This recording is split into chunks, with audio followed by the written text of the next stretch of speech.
Hello, and welcome to this short video for parents and carers of sixth form at Swakely students about how to support them in the run-up to examinations. So in this session, we'll be looking at three key areas. We'll be looking at how to support students with planning their revision, how to ensure that they're revising effectively, and finally, how to support them with their well-being and coping with the inevitable stress that comes with sitting exams. So firstly, we teach students, and we did this in preparation for their mock exams, the importance of planning out their revision.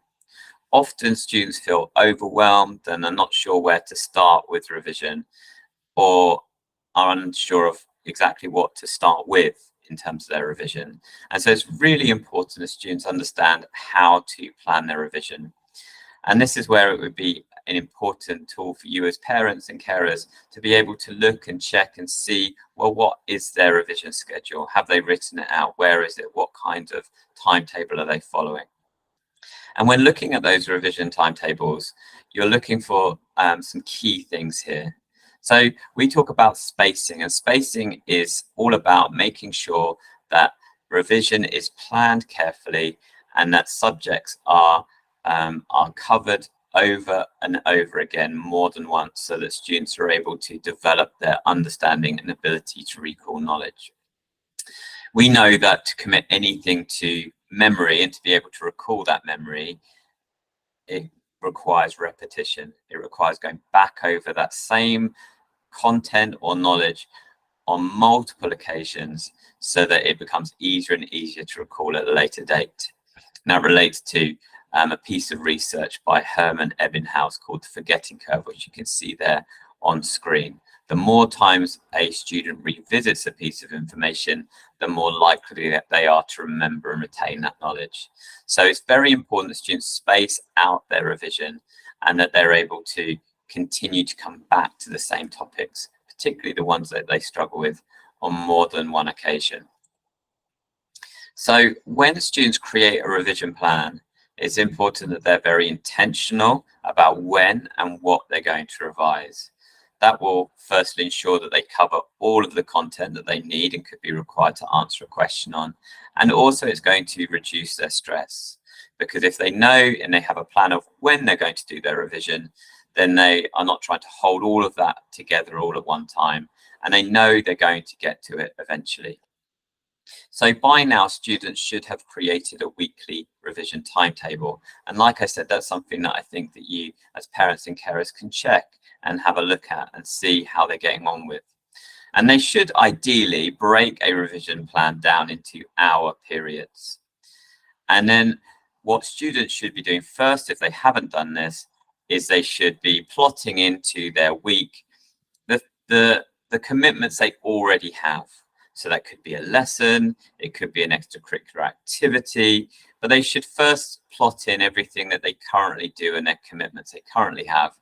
And after that, they should then put into their timetable the subject they're going to revise and the content that they're going to revise for that subject. It's good for that to be color-coded to help students to see really clearly what they're doing that day.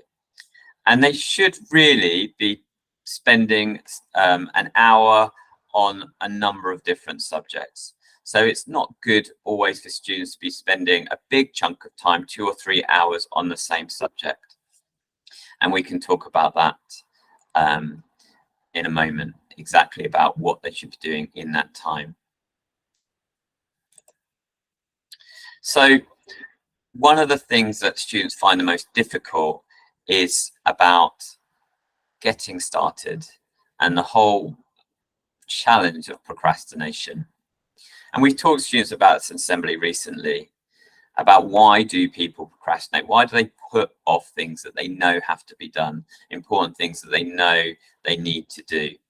And this is something that's true for all of us, I'm sure. But the key reasons are firstly that they don't know where to start. They don't know where to go next. They might worry that they're not going to do that task properly or to the best of their ability. A key one is they may get distracted. They might lack confidence in how to do the revision. And it might be, and less likely at this stage, but it might be that they still feel like, well, my exams are still quite a long way away. They might be over 8 weeks away. And so therefore, I've still got plenty of time. I'll start later.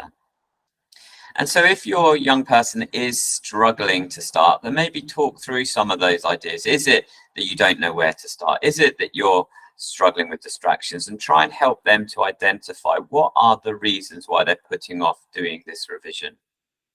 And one of the key ways that you can support students in relation to avoiding procrastination is by holding them to account. That's why it's good to check their revision timetable and to work together on that, because then you can know, well, what should they be doing on any particular day? And then you can ask them at the end of the day, how did you get on with your revision? What did you do today? Can you tell me something you learned from your revision this afternoon?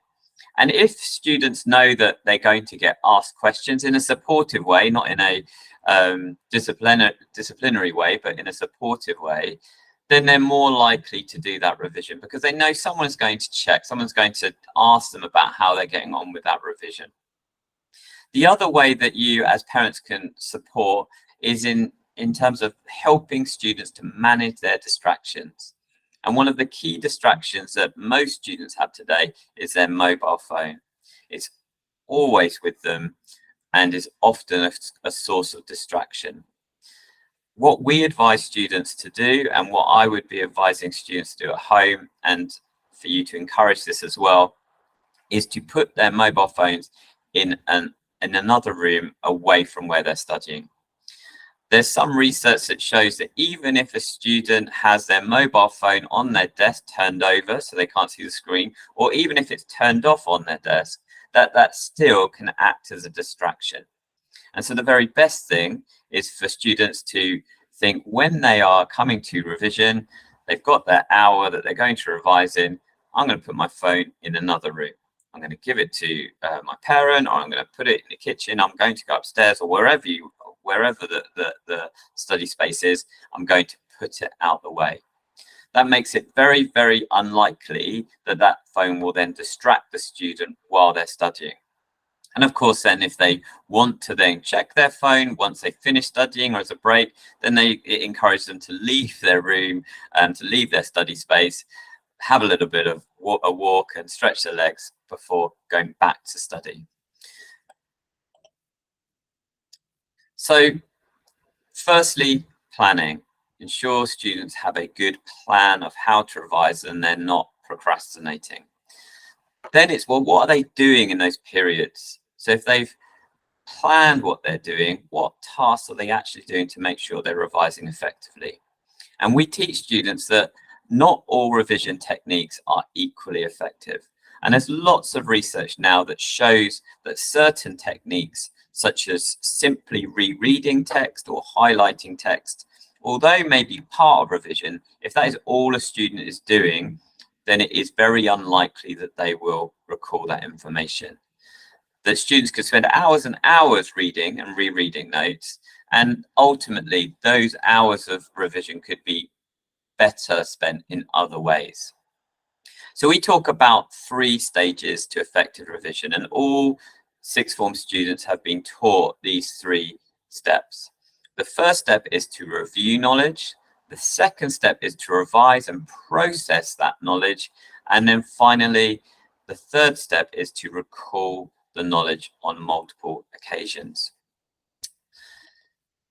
So the first step to review knowledge starts with students using exam board specification or knowledge checklists that their teachers give them to understand exactly what is it that they could be required to answer a question on in the exam. That has to be the starting point. Based on that, they can then look at their areas of strength and weakness and make a priority list of how and when they're going to get through that content. They then should be using revision books, class notes, web resources, and other resources to help them to review that knowledge. That is where rereading may come into it, but it could also be listening or watching as well. Now, if a student, as I said, just does that, the reality is that they're very unlikely to be able to recall that information in an exam. So they have to do something with that. So after a student has reviewed the knowledge, they need to revise that and process that information. And there are multiple ways they can do that. But ultimately, it's about transforming the information they're reading into their own notes, into their own words, into a summary of some kind, so that they are processing and using the information they're reviewing. That can be done through reducing, like I said, transforming, or even activities like prioritizing and applying. And there are lots of methods to do this. Flashcards, which I'll talk to you about in more detail in a second, concept or mind maps, changing words into images or the other way around, making connection maps between ideas and linking and explaining the links between ideas, ranking activities, making plans of questions. Now, students have already been given access to resources and templates to support them in all of these different types of revision activity, and they can download those easily on the Google Classroom. So they should have access to these things if they are unsure of what they are. One of the key things that I think students should do is use flashcards. But let me just go back to the third step for a second, because once they've revised that knowledge, they then have to spend time recalling that knowledge on multiple occasions. It's so often the case that students will review their knowledge, they will revise it, but then they don't check how effective has that revision been. Can I still remember that in 2 days' time, a week's time, 2 weeks' time? And it's very important that they do that, because one, it will help them to pick out the weaknesses and things they need to go back on. But the sheer process of trying to recall knowledge makes it much easier for students to remember that information again, as I've said before. And again, there's multiple ways they can do that. Quizzes, which could be self-made, or they could work with pairs. That's something that perhaps you as parents and carers could get involved in. Questioning and using quizzes that students have given to you to question them about different areas of content. They could use exam questions and mark schemes that are available on the exam board websites or available from teaching staff.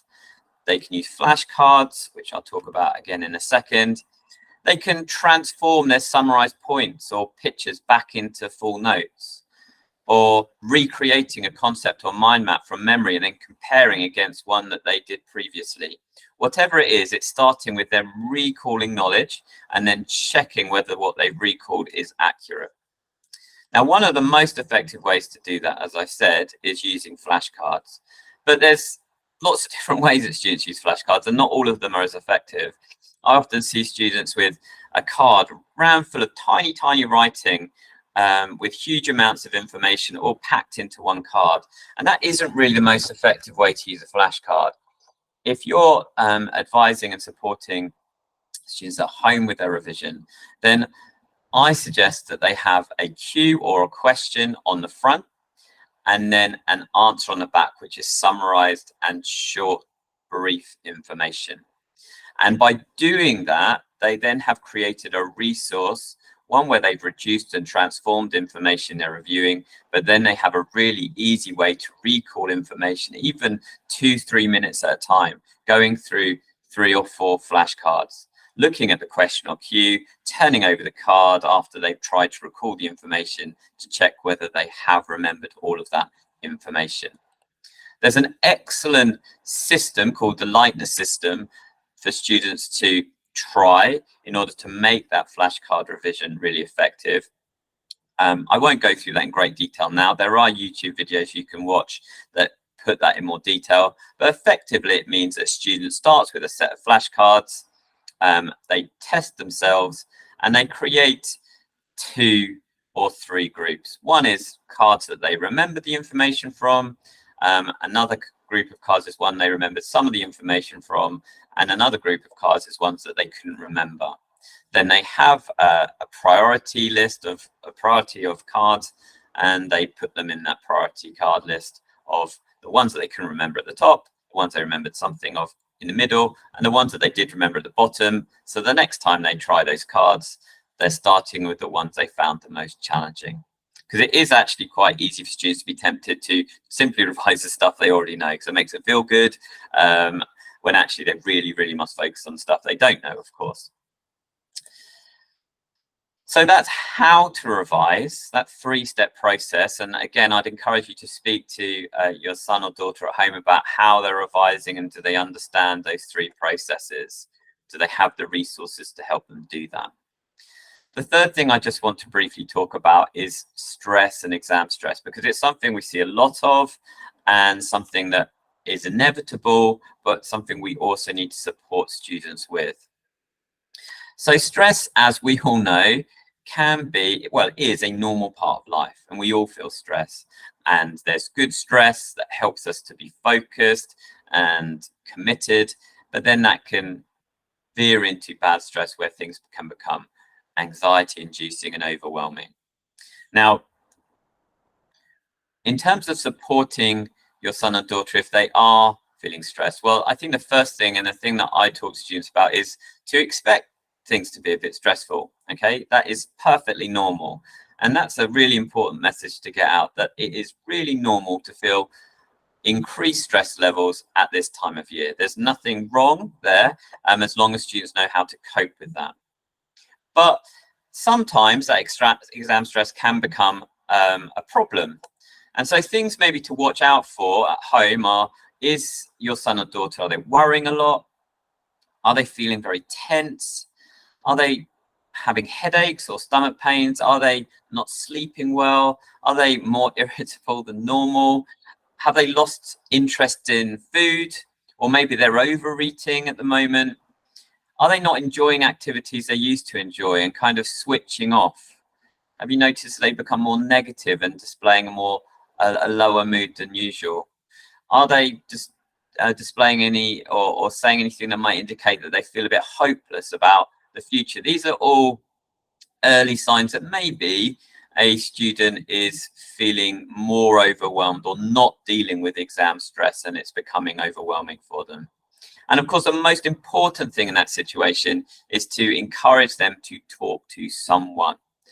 As we know, when we're feeling like that, having someone to talk to is often the most important remedy in terms of helping someone to overcome and deal with it. So we really encourage students to talk to people if they're finding things overwhelming or struggling.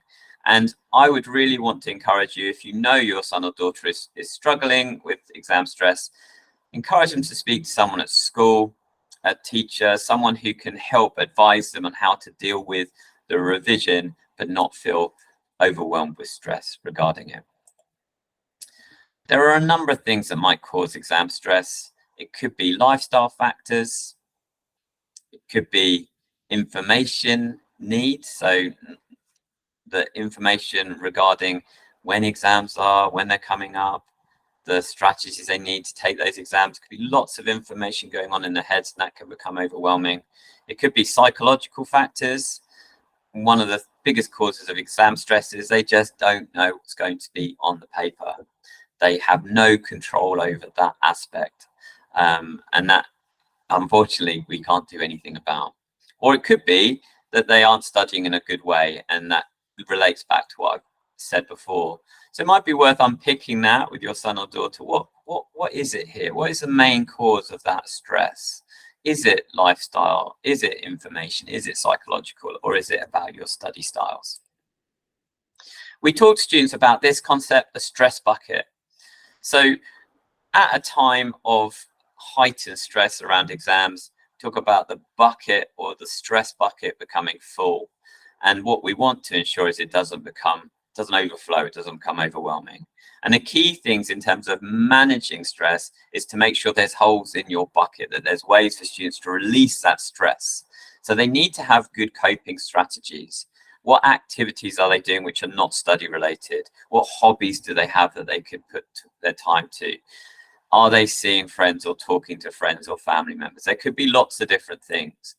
The Samaritans talk about 5 key coping strategies. So, and again, we've talked these through with students, and we'll remind them of them leading up to exams.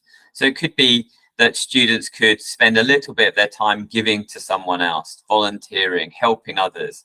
That often makes people feel happier.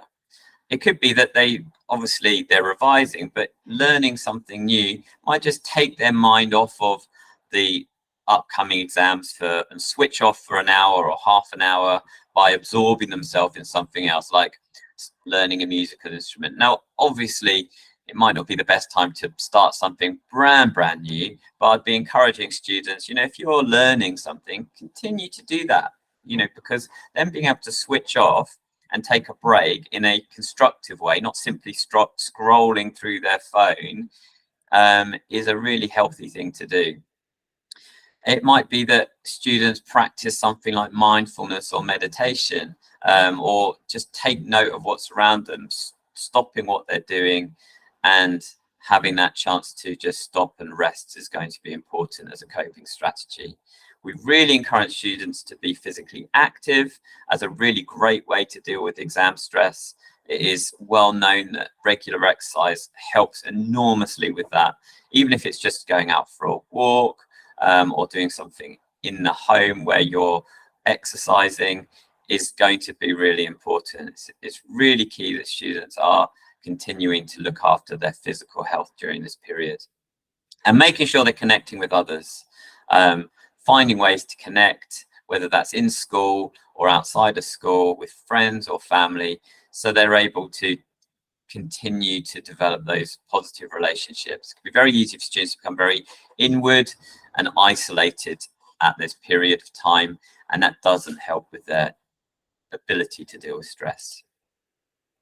One of the things that we really encourage students to do is make sure within their revision they're taking regular breaks. Breaks help to increase focus, they reduce stress, and they do improve productivity.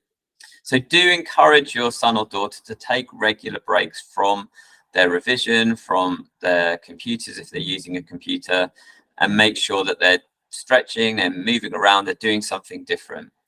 So we encourage what we call the Pomodoro technique, which is that students should revise with high focus and effort for around 25 minutes. They should rest for 5 minutes, and they should repeat that 2 or 3 times before having a longer break. If they do that, then they're more likely to sustain their revision, and also they're more likely to feel less overwhelmed by it. Again, there's lots of videos on the internet about Pomodoro technique, lots of Pomodoro timers. So if you think that might be useful for your son or daughter, then do investigate that further. But it is a technique they are aware of. It's obviously important for them to continue to prioritize their nutrition, exercise, and particularly sleep. When I speak to students at this time of year, often sleep can be a problem. Students feel like they have to be revising late into the night, that they need to use all available time. And that really is very counterproductive. If a student is tired, they're going to retain less information, their revision is going to be less effective, and they're going to become more stressed. So if you know that for your son or daughter, sleep is an issue, some key things to help with that might be avoiding big changes to their sleep routine. So maybe encourage them not to have long lay-ins at the weekend so their body clock remains regular. Encourage them not to work right up to bedtime, but taking time between revision and bedtime to relax and decompress and think about something else. Ideally, I would say students shouldn't have phones in their room before they go to bed. Avoid screen time. There's lots of research now that shows that the blue light from phones actually doesn't allow the brain to produce the hormones needed to get sleepy. Try and help them to have a good, relaxing pre-bedtime routine. Things like that. Really important that you're working with them to make sure that they are getting enough sleep at this time. If you do have any concerns regarding your son or daughter dealing well with exam stress, then there are some excellent resources, and I put these links on the latest update to parents from sixth form. Young Minds have an excellent part of their website which gives you guidance on how to support students at home. the charity Mind have a link to some really easy relaxation techniques that students can use. We have a school counselling service that students can still access, place to be and place to talk, and it's very easy and quick for students to be seen in that service at the moment. And there are also online services like Kooth and Shout with students, or you can Google, and very easy access services for students to get help quickly if they need to talk to someone. So that's the end of this short presentation. I hope that's been a useful overview of helping students to plan their revision, to revise effectively, and deal with exam stress. If you have any other questions or concerns, do get in touch.